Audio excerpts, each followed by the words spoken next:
Hi everyone and welcome to KREM News at Noon. I'm Laura Papetti and we begin with a developing story this afternoon. The owner of the Skyway Cafe says the building is a total loss after fire this morning. Investigators believe the cause was an electrical fire. The cafe has been at Feltzfield for more than a century. The owner and employees are like family, and as you might imagine, the loss very personal and emotional. Everything's pretty much melted. Pictures, this room here is smoked bad. The other two rooms are complete devastation. It's just heartbreaking.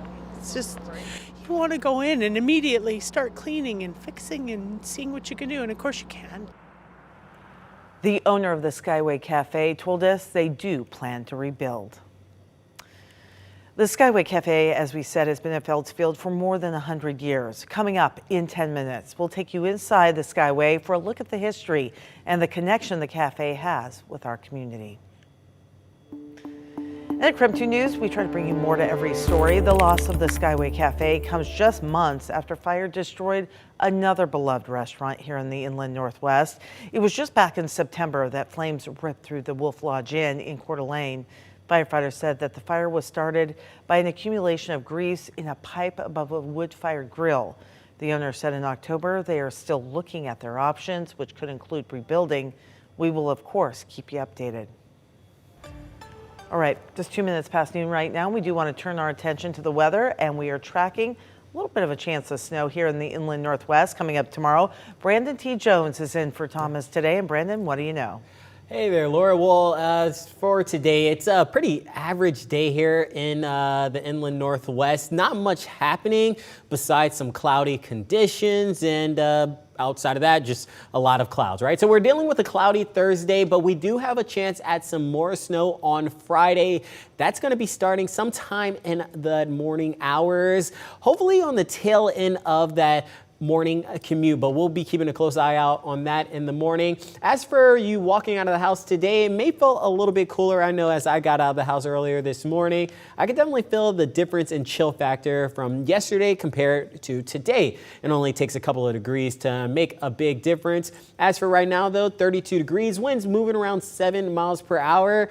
I'm thinking the best chance for you to possibly get some sunshine is up in the mountains. Outside of that, if you find a pocket of sunshine, you may want to go ahead and cherish that. But we'll talk more about that chance of snow coming up in the full forecast.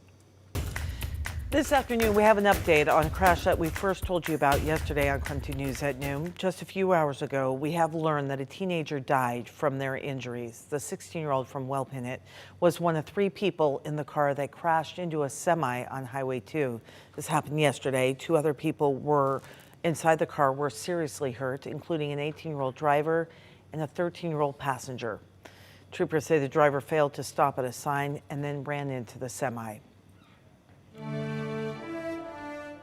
Americans are observing a national day of mourning as former President Jimmy Carter is celebrated in a state funeral and then laid to rest. Natalie Brand has more on how people are now remembering the 39th president. Former President Jimmy Carter's flag-draped casket left Capitol Hill for the last time, arriving at Washington National Cathedral this morning for his state funeral. With faith in Jesus Christ, we receive the body of our brother James for burial. Among the 3,000 special guests, every living president. President Biden, who in 1976 was the first U.S. senator to endorse Carter's White House bid, delivered one of the eulogies. Jimmy Carter's friendship taught me, and through his life taught me, the strength of character is more than title or the power we hold.